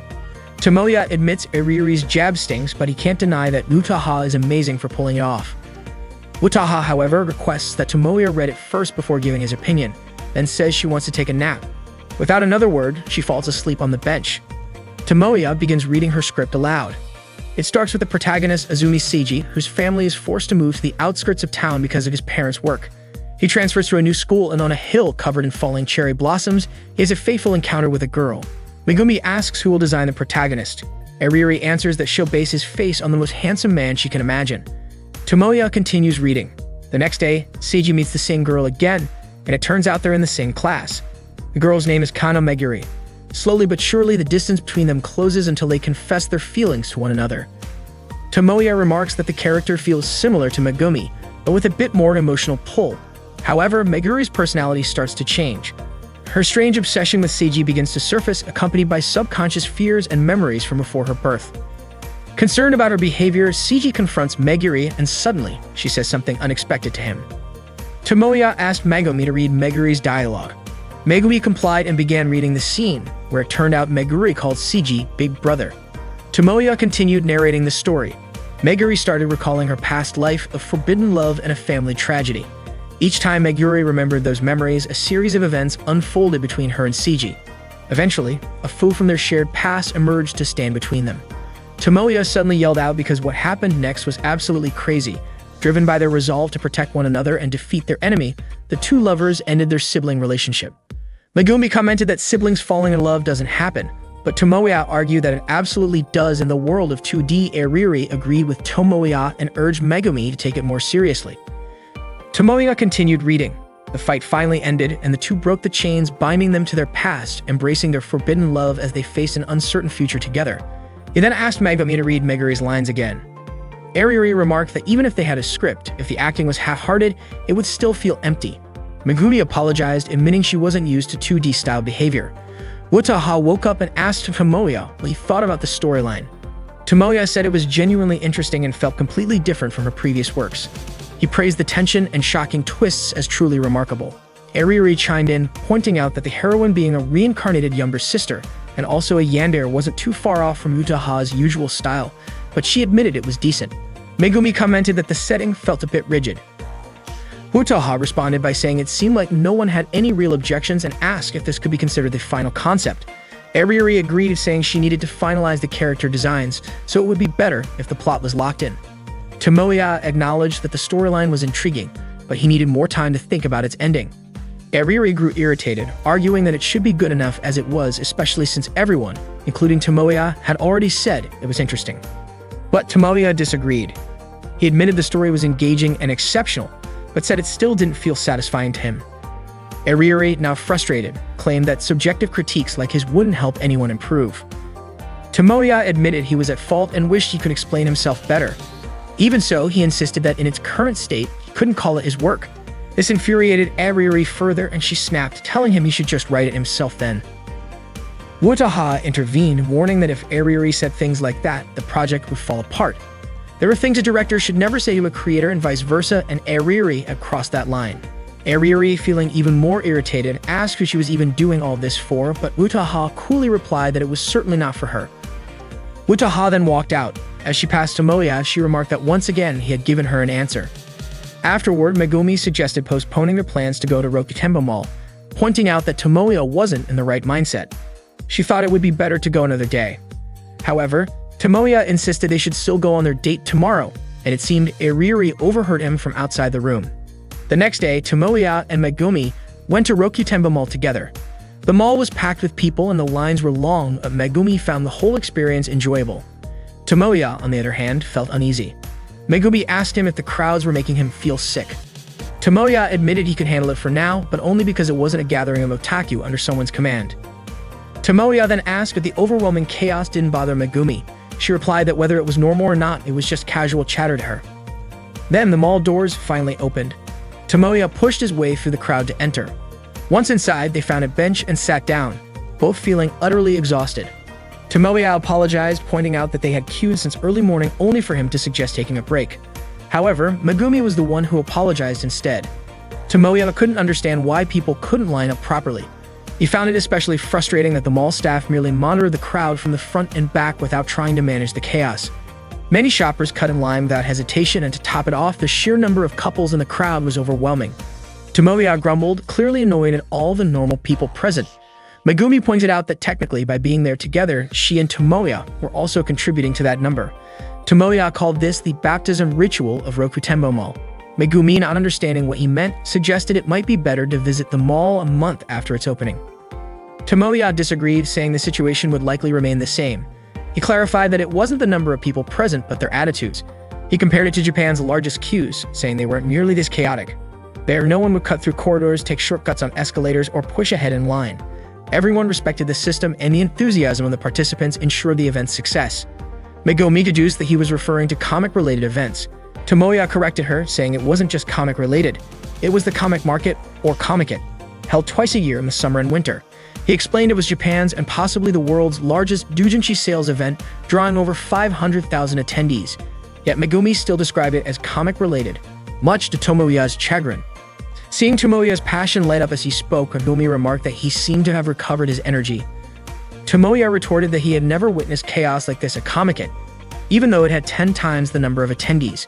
He reflected that the key was to see everyone as part of the same Otaku tribe or fellow hoarders of cherished collectibles. Tomoya then asked Megumi which stores she wanted to visit and began marking them on the mall map. Megumi asked if he was sure he could handle it if she named all of them. Undeterred, Tomoya started mapping out and connecting their shopping route. As Tomoya meticulously planned their itinerary to make things easier, Megumi told him there was no need to overthink it. They could just wander and visit stores as they came across them. But Tomoya refused to let this shopping trip devolve into an aimless battle. With determination, he declared that they would win this game by sticking to his carefully plotted route. They successfully made their first purchase at the initial store on the list. However, Tomoya decided to change their route when he learned that the next store had a 2-hour wait time. Megumi thought this meant they would skip that store altogether, but Tomoya assured her it was too soon to give up. He explained that the current congestion was likely due to limited edition items only available that day. Once those items sold out, the crowd would probably thin out. Megumi couldn't believe how much thought Tomoya put into what seemed like an ordinary shopping trip. Tomoya explained that the frustration of not being able to buy something you've been eagerly anticipating is the same, whether you're an otaku or just a regular person. Megumi nodded in agreement. They continued to the next store. Although Tomoya was visibly tired, he kept cheering Megumi on. As the day wore on, the mall grew even more crowded, making their progress more challenging. Still, Tomoya encouraged her, saying that their timing would work out if they kept moving forward. At one point, Megumi accidentally bumped into someone and nearly fell. Thankfully, Tomoya quickly grabbed her arm, steadying her. He told her firmly not to let go of him. Battling through the dense crowd, Tomoya held on to Megumi as they made their way forward. Finally, they reached the last store on their list. Both of them felt a wave of relief and joy. Megumi was amazed that they managed to finish everything in just one day. She thanked Tomoya for all his effort. However, Tomoya brushed off her gratitude, saying that the exhaustion he'd felt in the past was far worse than this.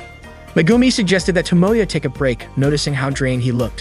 While browsing in the store, Tomoya spotted Megumi at a counter examining glasses. To his surprise, Megumi was picking out a pair for him. She carefully chose one and placed it on Tomoya's face, saying it was a gift to thank him for accompanying her today. Tomoya was stunned. For a moment, it was as if he were seeing Megumi in the 2D version of his dreams. He thanked her sincerely but also apologized, explaining that he couldn't walk her home because he had another place he needed to go. At the release celebration for Koizuru Metronome Volume 2, a fan signing event featuring Utaha was held. Tomoya, a devoted fan of Koizuru Metronome, attended the event. Despite having read the first volume over 20 times, he still found himself moved to tears each time. Tomoya shared that when Naoto tried to win Seiyuka's heart in Chapter 6, it was deeply touching, but the misunderstandings they faced later became frustrating. He also admitted that at first he struggled to understand Seiyuka's character and thought process. However, by the 5th read-through, he started to suspect the story might be based on Utaha's own experiences. Each subsequent reading brought new understanding. While he humbly confessed he might not be the best reader, he emphasized how profound the story of Koizuru Metronome felt to him. Utaha then asked if Tomoya was a student at Toyamasaki High School and instructed him to call her senpai. Later, Tomoya tried calling Utaha, but she didn't pick up. Sonoko, noticing the incessant ringing, asked why Utaha wasn't answering her phone. Utaha casually responded that she didn't need to answer it. Tomoya, realizing she was probably upset with him, hurriedly ran to a cafe. Sonoko then asked Utaha if the caller was Tomoya. Utaha questioned why Sonoko would think that, especially since she had mentioned him all day. Sonoko pointed out that Utaha had been avoiding the topic all day, which only made it more obvious that Tomoya was on her mind. Utaha firmly denied it, stating she wasn't thinking about him, had no interest in him, and didn't even want to talk to him. In a prior encounter at a cafe, Tomoya had woken Utaha, who had dozed off at the table, and asked if she found him boring. Utaha explained she had been working overtime because of looming deadlines, including the plot for her 4th book. Tomoya used the opportunity to bring up the cliffhanger ending in the 3rd volume, calling it cruel. His excitement in discussing her books, however, seemed excessive to Utaha, who told him there was no need to get worked up over minor details in her novels. Tomoya argued that what might seem trivial to her held immense significance to the characters and readers eagerly awaiting the next installment. Utaha asked Tomoya what kind of story he wanted to see next. Surprised, Tomoya questioned if she was serious about asking him for input. Utaha clarified that it wasn't unusual for an author to seek feedback and ideas from readers, just for inspiration, of course. Tomoya eagerly dove into his thoughts, passionately sharing his perspective on the light novel's plot. Utaha quietly smiled, watching him as he poured his heart into giving her feedback. Back at the cafe, Tomoya was greeted by a waitress who asked if he was alone. He admitted he had planned to meet someone, but it seemed they weren't coming. Meanwhile, Sonoko, relieved that her work was done for the day, decided to return to her hotel to drink beer and sleep. Before leaving, she advised Utaha to call Tomoya if she felt bothered. Utaha denied being bothered, insisting she was busy and saw no need to greet him. Sonoko reminded Utaha of the things she wanted to say to Tomoya and urged her to stop being so stubborn and face him. Teasingly, Sonoko asked if Utaha's attitude was the reason she still didn't have a boyfriend. As heavy rain began to fall, Sonoko went off to buy an umbrella. Left alone, Utaha admitted to herself that she never really understood someone like Tomoya. At that time, Utaha offered Tomoya the chance to read the draft for the ending of her book, but Tomoya refused.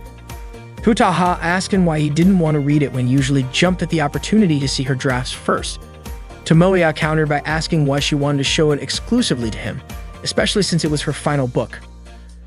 Utaha revealed that she wanted to know if the ending met his expectations, whether it aligned with his hopes for the protagonist's decision and the heroine's future. She admitted that Tomoya's response could influence how she finalized the story. Tomoya asked why Utaha didn't have confidence in her own work, but Utaha insisted that she wanted to hear his thoughts and feelings about it. Tomoya, however, responded that what he truly wanted was to see Utaha's decision, not an ending tailored to his preferences. Utaha asked him once more if he would read the manuscript, but Tomoya firmly said he couldn't, as he didn't have the right to do so. Still unsatisfied, Utaha pressed for an explanation. Tomoya finally shouted that he was her biggest fan, and that alone was his reason. It was as simple as that. Months later, Tomoya was still waiting for Utaha to forgive him.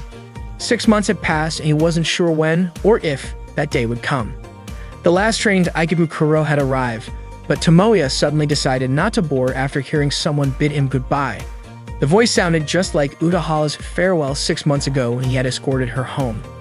Meanwhile, Utaha was sitting in a cafe with Sonoko, though she wasn't really paying attention to their conversation. Her gaze was fixed on the rain outside the window, where she suddenly spotted Tomoya, drenched and gasping for breath. Utaha told him to take a shower in her hotel room. Sonoko asked what Utaha planned to do. Should they kick him out once his clothes dried? Utaha was surprised at Sonoko's bluntness. Sonoko pointed out that Utaha herself had said this wasn't her fault, but Utaha argued that didn't mean she could just send him away, especially since the last train had already departed. Ultimately, Sonoko left the decision up to Utaha, reminding her that the room was now set up for 2 people after they had adjusted their booking earlier at the reception. Sonoko then headed to her room, telling Utaha to meet her in the lobby at 8 a.m. the next morning. Before leaving, she added that whatever Utaha decided to do that night and beyond was none of her business. Utaha called out to her, but Sonoko simply gave her a thumbs up and walked away. Left alone, Utaha suddenly felt nervous, unsure of what to do next. Tomoya, who had fallen asleep on a chair, woke up to the sound of water running in the bathroom. Utaha emerged moments later, dressed in a towel after her shower. Tomoya, still in his wet clothes, blushed and thanked her for letting him use the bathroom. He quickly grabbed his change of clothes and said he'd leave right away.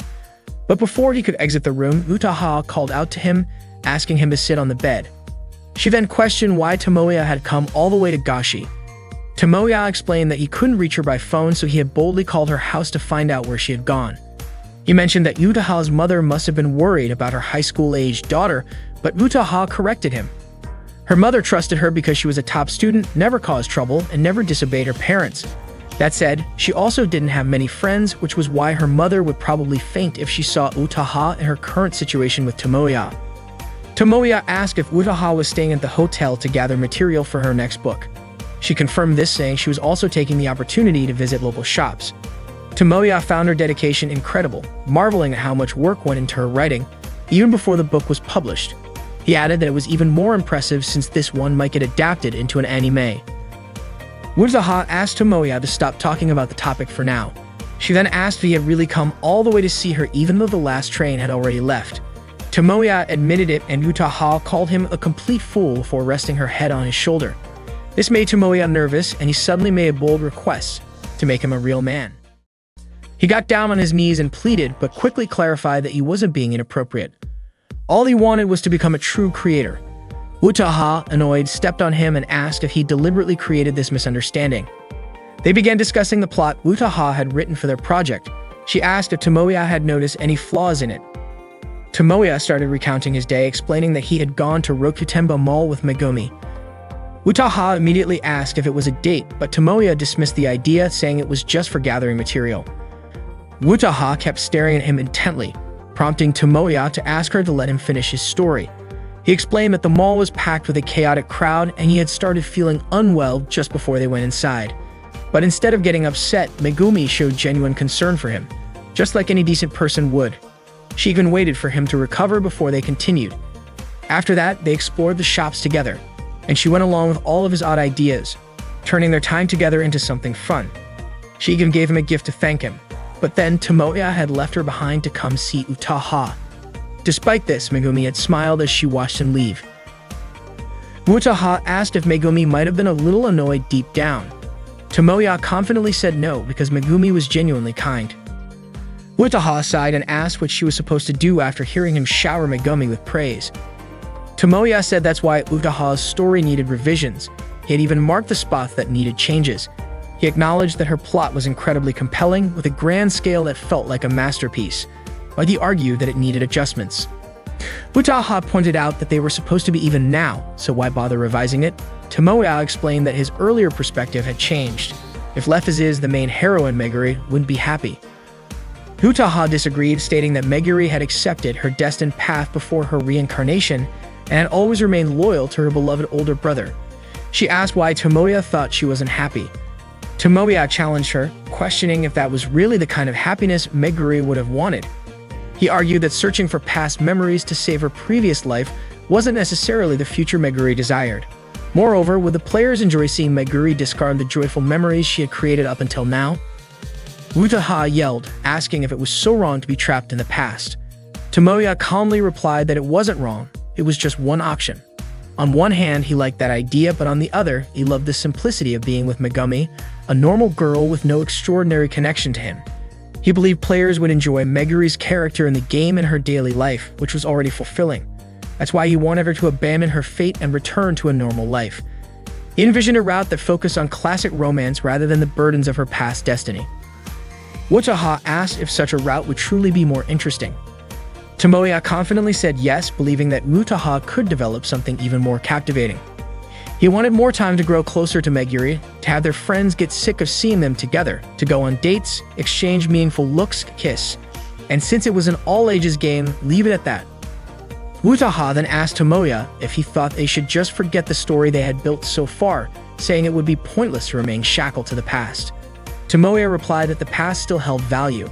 The idea of a love buried for 100 years was incredibly moe, especially since Meguri was a yandere. He added that the thought of them both cherishing their shared memories sounded perfect, abandoning everything else to live in a world that meant so much to them. However, he reminded Utaha that the story had to remain all ages, so it could only go as far as a kiss. Utaha called Tomoya indecisive. Tomoya chuckled, saying that's the charm of a true dating sim game protagonist. Utaha sighed but began revising the story, asking for feedback on some sample lines she had written. Tomoya suggested making them even more unique. Utaha admitted it was the first time in her career she'd received such feedback. Tomoya explained that if Utaha made the character as plain as possible, players would be caught off guard when a drastic change occurred and the character suddenly became sweet. Utaha understood the appeal of a gap moe.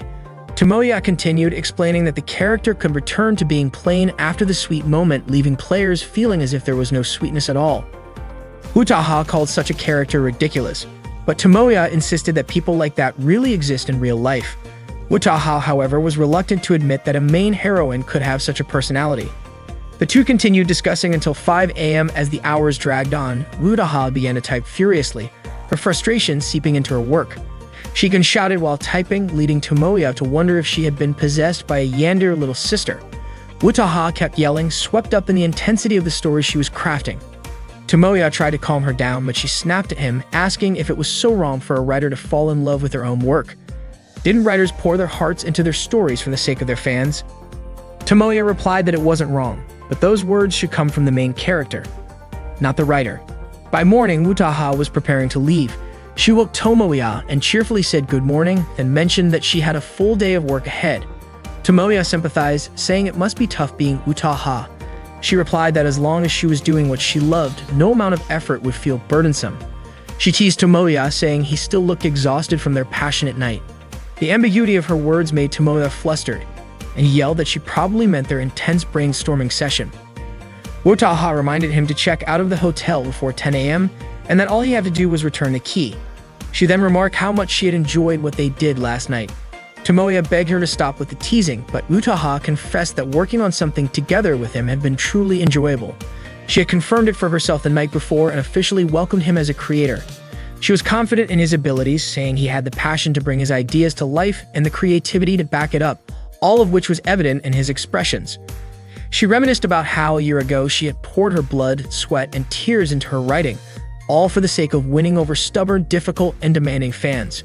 She had revised her work repeatedly and faced numerous challenges during the editing process, but even in the toughest moments, her heart had never wavered, and she had finally completed her story. That was the experience she wanted to share with Tomoya. She invited him to pour their blood, sweat, and tears into their work together from now on. Tomoya smiled at her words. After leaving the room, Utaha sent him a photo she had taken of him while he was asleep. Tomoya was startled and let out a loud yell in surprise. Today, Tomoya went to Airiri's house because she had asked him to. Curious about her reason, Tomoya questioned why she had called him over. It turned out Airiri was genuinely in trouble. Tomoya teased her about speaking with an English accent, despite her English grades being worse than his. Airiri revealed that she was running out of time to finish the script for the upcoming summer comic market. Tomoya had a feeling that was the issue and criticized her for getting into such a predicament. However, Airiri blamed him for dragging her into a chaotic situation that delayed her progress. Understanding her frustration, Tomoya promised to take responsibility for it. His declaration left Airiri stunned, and she asked what he planned to do about it, whether he'd handle the preparations, post an announcement on their website, or negotiate with a local printing company. Instead, Airiri asked Tomoya to review her storyboard and brainstorm ideas for the plot and setting. Tomoya hesitated, claiming he wasn't experienced with doujin works. Airiri insisted that there was no other choice but to rely on an anime fanatic like him. She compared him to a broken arrow or sinking reeds, which are Tomoya, who still hadn't agreed to help. Airiri then reassured him, saying that as soon as the script was finished, she would jump straight into designing the game's characters. Frustrated, she ordered him to shut up and assist her, to which Tomoya sarcastically replied that it would be hard to help if he kept quiet. When Tomoya asked for her basis for the story, Airiri cited Ano Yuki no Prism. Tomoya, a fan of the anime, admitted he had watched it through to the end and considered it the best show of the spring season. Airiri, who learned about it from Tomoya's blog, used this as leverage to secure his help. Tomoya begrudgingly agreed, though he remarked that he might not be able to refuse her request anyway. When Tomoya asked about her vision for the story, he suggested an emotional epilogue between Kohai, the protagonist, and Mui, the main heroine. But Airiri declared that her idea centered around an intimate ending involving Kohai and Mariko, the childhood friend. Airiri, an avid Mariko fan, found Mui too perfect and doll-like, and she felt that Yue's storyline was overly forced. Tomoya disagreed, arguing that Airiri was missing his point. He criticized her for incorporating explicit content just to sell the doujin, but Airiri defended the choice, claiming it wouldn't sell otherwise. Tomoya was shocked to learn that Airiri's parents supported her work and even participated in creating similar content, making it clear that her doujinshi pursuits were a family tradition. Airiri dismissed his concerns, emphasizing that doujinshi should no longer be looked down upon. To help with the story, Airiri asked Tomoya to embody Kohai, the protagonist, and rehearse a romantic confession to Mariko. The two began acting out the script, and as they followed the dialogue, Tomoya suddenly questioned why Airiri had changed into an outfit resembling Mariko's. Airiri clarified she was simply getting into character and told him to stop overthinking it. Tomoya begrudgingly resumed, but Airiri insisted he continue with more enthusiasm. The situation grew more awkward when Airiri, in character as Mariko, delivered a bold line asking Kohai to ruin her and make her feel unforgettable. Tomoya froze, his gaze unintentionally lingering on her. Overwhelmed, he abruptly stood up and backed away, prompting Airiri to urge him not to stop mid-rehearsal. Despite the awkwardness, they eventually managed to finish the scene. The next day at school, Tomoya approached Megumi to have a conversation with her. Utaha, who was nearby, overheard their discussion. Tomoya wanted to address something important with Megumi, and he bluntly told her that she didn't understand anything about character building. He explained that traits like personality, manner of speaking, birth dates, women's sizes, favorite armored vehicles, or swimming preferences were the essence of a character. If Megumi didn't stick to these details, the Megumi loved by readers might die in their eyes.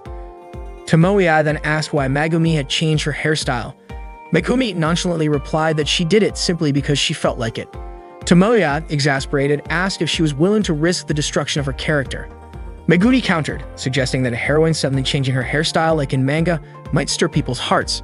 However, Tomoya argued that she wasn't like that. Normally, people would notice, but not in her case.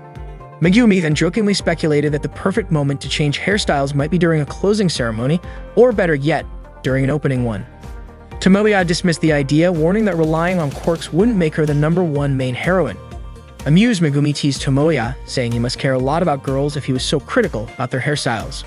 Meanwhile, Eriri found herself surrounded by her friends who were asking where she had spent her vacation. Feeling cornered, Eriri tried to think of a way to escape the situation. She casually mentioned that she might have gone to her father's villa in Nasu. Her friends, curious, asked if her father's villa was like a castle or something similar. Eriri admitted she hadn't even been there herself. As Eriri pondered her escape, she noticed Tomoya walking by, still lecturing Megumi about characters. Megumi asked Tomoya if being a character was like having blonde, twin tails, or long black hair. Tomoya explained that a hairstyle should match the character. Megumi pressed further, asking if it was like being a tsundere childhood friend or a stern senpai. Tomoya suggested other examples like a younger Kuhai Jr. Still curious, Megumi asked if he meant an actual younger sister or a metaphorical one. Tomoya clarified that if having a real younger sister was too controversial, it should be avoided. Megumi remarked that she hadn't realized there were so many variations. Tomoya urged Megumi to imagine a younger girl who calls her senpai, clings to her constantly, respects her, and always wants to be with her. That's what he considered moe. Megumi, however, still didn't see what was moe about it. Tomoya elaborated, saying it would be even better if the Kuhai waited by the school gate for her senpai to go home together. Suddenly, a girl called out to Tomoya, addressing him as senpai. Instantly, Tomoya turned his attention to the girl, pointing out that this was exactly what he meant. Megumi, Eriri, and Utaha all turned their gazes toward the girl as well. The girl excitedly ran toward Tomoya, confirming that she had found the right person. Overjoyed, she hugged him tightly, declaring that she had come back just for him. She hugged him again, exclaiming how much she had missed him. The girl was none other than Hashima Izumi, a third-year middle school student from Hanoda. Tomoya hesitated, still unsure if she was really Izumi. She jokingly asked if Tomoya had forgotten her. Utaha turned to Eriri, asking if Izumi was one of Tomoya's juniors. Eriri admitted she didn't know anything about her because they had attended different grade schools and Izumi was 2 years younger. Besides, Izumi had moved to Nagoya before middle school. Utaha didn't buy Eriri's explanation and expressed her doubt. Eriri insisted that she had never even spoken to Izumi. All she knew was that Izumi used to follow Tomoya around all the time. Utaha remarked that if Izumi was 2 years younger than Tomoya, then she was still in middle school. However, judging by Izumi's fuller chest, it seemed more like Eriri was the one who looked like a middle schooler. Izumi then asked Tomoya if she looked like a different person now. Tomoya admitted she did. He explained that she used to have very short hair and tan skin. Izumi smiled and asked if she looked more feminine now, attributing it to Tomoya teaching her the meaning of being a woman. Her words were ambiguous, leaving everyone stunned. Megumi, curious, asked Tomoya if he hadn't seen Izumi in the 3 years since elementary school. Tomoya quickly tried to explain so Megumi wouldn't misunderstand him, but he was cut off when Izumi handed him a brochure. She told him she would be at the second day of comic market at East Hall 29 Bits under the circle name Fancy Wave and invited him to visit her there. It turned out Izumi had also ventured into the doujin world, working on a book titled Little Love Rhapsody. She mentioned that last year was her first time participating in such an event, so she was still a beginner. Megumi, unfamiliar with the title, asked if Little Whatever was a gal game. Tomoya and Izumi were shocked by her ignorance. Izumi corrected her, explaining that it wasn't Little Whatever but Love Little Rhapsody, also known as Litrap or LR. She proudly added that it was a popular 3-volume series that had sold over 2 million copies. Frustrated, she yelled at Megumi not to get it wrong again. Megumi then asked if Izumi was Tomoya's favorite junior. Izumi explained that before she met Tomoya, she had never seen a single game or anime. Tomoya had taken a clueless little girl like her and introduced her to a whole new world. He even gifted her Litrap 2 on her birthday. If he hadn't done that, she claimed she wouldn't have found happiness in life. Because of this, she wanted to repay her debt to Tomoya. Megumi, listening to this, finally understood what Tomoya meant by a junior little sister type of personality. Tomoya couldn't deny it and reluctantly admitted that was exactly the case. Wutaha chimed in, accusing Tomoya of corrupting an innocent elementary school girl with his otome games. She teased him, saying she now fully understood that Tomoya had always been a womanizer. Ariri muttered Litterhap, catching Wutaha's attention. Wutaha asked what was wrong, but Ariri dismissed it as nothing. Wutaha, not convinced, asked if Ariri wasn't feeling well and offered to accompany her if she needed to go somewhere. Ariri, however, felt like Wutaha was just trying to get rid of her. Before they parted ways, Izumi reminded Tomoya to come to her summer comic market event. Tomoya promised he would attend, saying he wanted to see Izumi's work. Izumi then cheerfully bid farewell to Tomoya, Megumi, and Ariri. Megumi was surprised that Izumi seemed to know Ariri. Izumi explained that Ariri was a well-known figure around her old school. She also invited Tomoya to visit her new house sometime, adding that she was sure her older brother would be happy to see Tomoya again.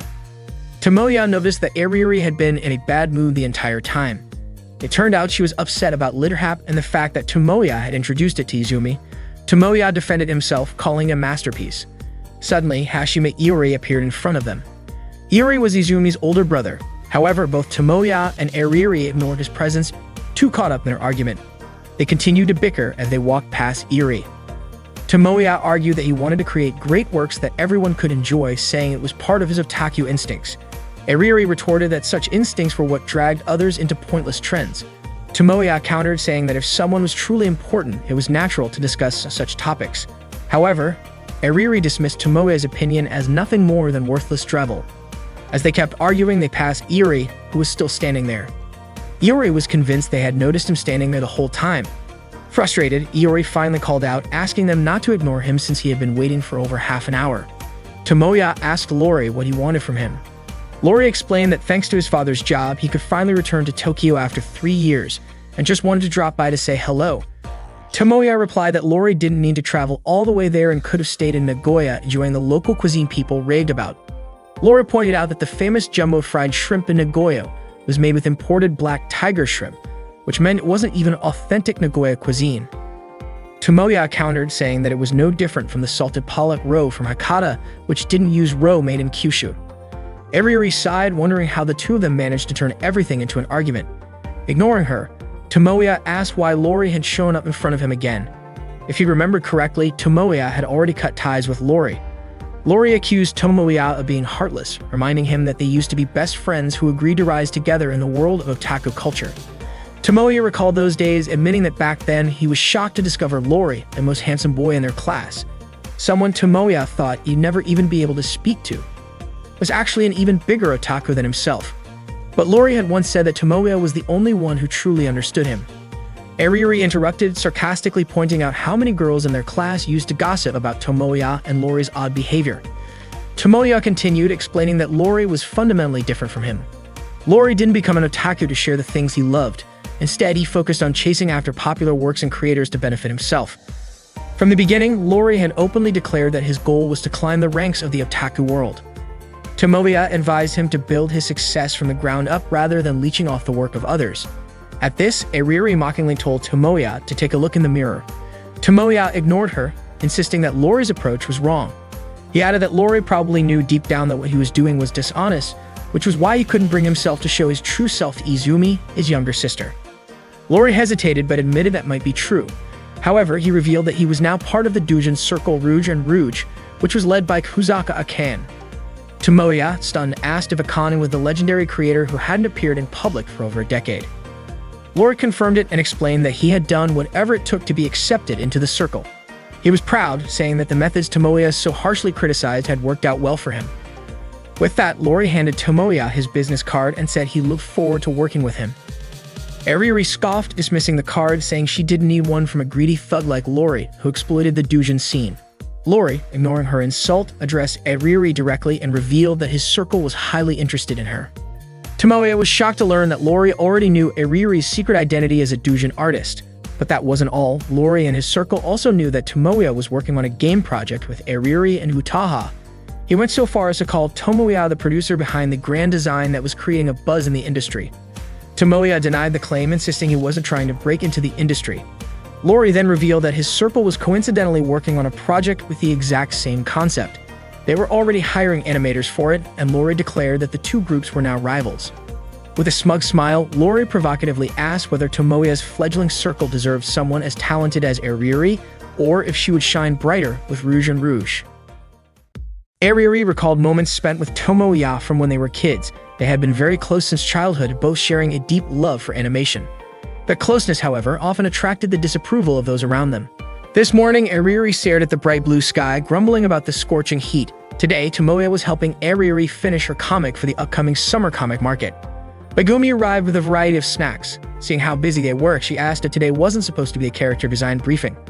Tomoya responded, mentioning the main heroine Megumi was modeling. Looking at the animated drawing they were working on, Megumi noted that it seemed overly suggestive and asked if she had ever been informed about needing to undress for this. Tomoya clarified that the current project had nothing to do with their game. It was a script for Airiuri's circle for the summer comic market. Airiuri apologized to Megumi, explaining that she was racing against a deadline. Understanding their predicament, Megumi asked when the summer comic market was taking place. Tomoya said the event would start tomorrow. Shocked, Megumi pointed out that they were only just printing it now. Airiuri reassured her, saying the comic market was a 3-day event and her circle was set for the 3rd day, so there was no need to worry. Megumi, unconvinced, asked if Airiuri was sure that wouldn't be a problem. Tomoya shouted that of course it was a problem. He mentioned how it would be bad enough if only the printing costs increased, but if they had to sneak into the printing shop during the Obon holiday, things would get truly dire. Despite Tomoya helping with the storyboard, he complained about why Airiuri was still pulling 11-hour shifts. Airiuri simply replied that as a creator, she had no excuse not to finish everything. Megumi called her cool for her dedication, though Tomoya disagreed. Megumi remarked that regardless, the summer comic market would arrive soon enough. Tomoya told Megumi that this particular comic market was just the beginning of a battle, with their real challenge being the winter comic market later in the year. He claimed this was the start of a legend, a debut for the greatest gal game production ever, one that would revolutionize the doujin world.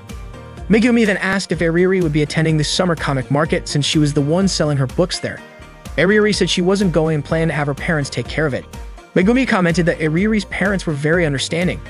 In turn, Airiuri asked if Megumi planned to attend, warning her that stepping into such a battlefield, where otakus from around the world gathered, would surely lead to regrets. Megumi replied that she had already received tickets from Izumi and thought it would be good practice for the year-end event. She added that she couldn't wait to see Izumi's doujinshi. Tomoya enthusiastically said that with Megumi's excitement, he was sure the book would be a hit among LitHap enthusiasts. Megumi didn't press for more details but hoped the book wouldn't turn out like what Airiuri was currently working on. Tomoya reassured her, saying there was no need to worry. LitHap books likely wouldn't feature nude girls even for adult audiences. Megumi asked what exactly made them adult and whether they were safe to view. Tomoya was keeping Megumi company as she prepared to play a LitHap game. He asked if she was really sure about playing it. Megumi was curious because Izumi had mentioned how fun the game was. However, Izumi had been talking about LitHap 3, while the version Megumi was about to play was the first installment. Since Tomoya didn't have the 3rd game, Megumi decided that starting with the first one would be enough to satisfy her curiosity. Plus, she reasoned, isn't it better to begin with the first in a series anyway? Tomoya was thrilled, happy that Megumi was finally choosing to play an Otom game of her own free will. He even got a little emotional, saying how fast Megumi was growing into a proper otaku. When Megumi started the game and entered her real name, Tomoya was stunned. He found it absurd, pointing out that even someone like him wouldn't dare do something so embarrassing. Megumi simply told him to get back to work and not bother her while she was playing. Airiuri, meanwhile, was watching Megumi play from the side. Tomoya reminded Airiuri that she should be focusing on her work. Airiuri insisted that she was just taking a short break and grumbled about Tomoya making a fuss over something so minor, which was annoying her. Tomoya, exasperated, reminded her that he was the one forced to help her with her work for unreasonable reasons, and yet she called him annoying. Apologizing sarcastically, he dropped the matter. While Megumi was choosing a character, Tomoya explained that she needed to pick someone who could stay with her. He added that each character would trigger specific events only in the first month of gameplay, so she should choose carefully. Megumi told him not to worry, as she had already read the game's manual. She hesitated between Errol Onishama, Prince G's, and Symphone-sama, but ultimately chose her childhood friend, Service. Airiuri was shocked by Megumi's choice. Though she didn't outright forbid it, she warned that Service route was notoriously difficult, with hidden event triggers, and was designed for advanced players. Tomoya pointed out that Airiuri herself was a fan of Service. When the game began, Megumi asked Tomoya how she should respond to Service's confession of love. Tomoya was baffled that she would even ask him such a thing. Megumi explained that service seemed so serious about his feelings that she didn't know what to say. Tomoya informed her that in gal games and otome games, accepting a love confession typically ends the story. From that point, the player begins a happily ever after relationship and cheating or switching love interests becomes impossible. Megumi, however, objected, saying, "But we're still in high school." Tomoya scolded her for dragging real-world logic into the game. Just as Megumi was about to ask Ariri for advice, she noticed that Ariri had started crying. Worried, Megumi apologized for disturbing her work. Tomoya checked on Ariri's drawings and praised her for her consistency as a doujinshi artist. Ariri retorted that she would be insulted if her work quality declined just because of a deadline crunch. Tomoya then asked why Ariri didn't take her skills to the professional level. Ariri admitted that representatives from various industry publishers had visited her circle's stand before, but since she didn't attend the events herself, she'd never spoken to them directly. She added that Eri had mentioned her circle's work caught their interest. Tomoya brought up the offer from Rouge and asked if Ariri had considered it. Ariri admitted that the offer was tempting. As a Shutter circle, their sales potential would skyrocket, practically guaranteeing success. Tomoya then asked her whether she saw drawing as just a hobby or if she aspired to achieve something bigger. He assured her that if she wanted to accept the offer, he wouldn't stop her. Before Ariri could respond, she declared that she had finished her drawing and thanks to watching Megumi play, was itching to play a game herself. Ariri started her game, confidently stating that she remembered all the event triggers. Tomoya praised her skills, calling her impressive at this game. Ariri admitted she hadn't played it in 8 years, then asked if Tomoya remembered the game. Tomoya replied that it was originally Ariri's game, but she pointed out that he borrowed it and never returned it. Tomoya made an excuse, saying he hadn't had time to return it. Ariri then informed Tomoya that from now on, she was part of his circle and wouldn't attend any events until the winter comic market. She added that she had no intention of being a guest artist for anyone else. Tomoya smiled, realizing this meant she had turned down Iori's offer. Ariri mentioned that if she had let her emotions take over, Iori would have pursued her relentlessly. She noted that Iori was simply money-hungry and discarded creators once he was done with them. Tomoya admitted he hadn't expected Iori to be that way. Ariri then teased Tomoya, asking if he liked Iori through the eyes of a Fujoshi. Tomoya got annoyed and snapped that he didn't need to hear about such things. Ariri burst out laughing at his irritated expression. Megumi arrived with dinner, remarking that Ariri and Tomoya seemed to be in a cheerful mood. Ariri, however, was surprised that Megumi was casually cooking dinner at a guy's house as if it were no big deal. That day, Tomoya and Megumi visited Comic Market at Izumi's invitation. Tomoya was bursting with excitement, urging Megumi to hurry as registration for circles was about to close. They climbed what Tomoya referred to as the legendary stairs, a staircase that made anyone want to shout, "Everyone is trash." From the top, they could see a sea of people lined up to enter the event. Tomoya smugly mentioned that unlike those people, they didn't have to wait in line because they were among the elite, granted special circle tickets by the event organizers. This, he joked, made it fair to treat others like trash. Megumi, however, warned him not to act that way. When they arrived at Izumi's booth, Izumi was overwhelmed with emotion upon seeing them. She immediately hugged Tomoya tightly, clinging to him with enthusiasm. Tomoya was shocked, particularly by the sensation of Izumi's chest pressing against him. Megumi, feeling uncomfortable, pointed out that she was also there. Izumi, seemingly oblivious, called Megumi Tomoya's girlfriend and thanked her before bursting into tears again and hugging Tomoya once more.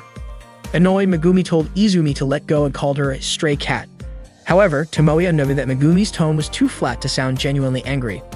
Afterward, Tomoya and Megumi helped Izumi prepare her booth. Once they finished, Izumi expressed her gratitude. Megumi looked around and asked if that was all the preparation she needed to do. Izumi confirmed, saying all that was left was waiting for the hall to open. Curious, Megumi asked why other booths nearby seemed so busy. Tomoya explained that those circles were top tier, selling thousands of copies and raking in millions or even tens of millions of yen during peak days. Because of their success, they attracted significant attention, even from the National Tax Agency. Izumi chimed in, saying that compared to those circles, she was thrilled to sell even half of 100 copies. Her circle, Fancy Wave, always operated in the red. Feeling guilty, Megumi apologized for her earlier question. Tomoya reassured her, noting that over 90% of the circles participating in Comic Market were in similar situations.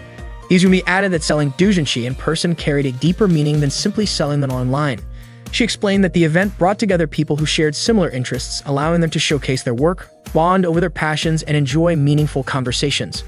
Megumi, now understanding, remarked that the people here were like Tomoya and Izumi. Tomoya, offended, asked why Megumi looked so disgusted when she said that. Izumi explained that Comic Market was filled with doujinshi, fueled by dreams and camaraderie. She admitted that even though she had only been active in the doujinshi world for a year, she had already gained incredible experiences and memories. Tomoya opened one of Izumi's comics, immediately intrigued by its content. Izumi told him that even if her book didn't sell out, even if she couldn't visit other circles to buy their books because she had to guard her own booth alone, and even if she had to lug around a heavy suitcase full of unsold books, she was sure she wouldn't cry. Megumi reassured Izumi, saying she didn't need to hold back from buying other books today, since both she and Tomoya were there to help. Izumi thanked Megumi, once again calling her Tomoya's girlfriend. Megumi asked Izumi to just call her by her name instead. After flipping through the comic, Tomoya asked Izumi how long she had been creating doujinshi. Izumi replied that it had only been a year.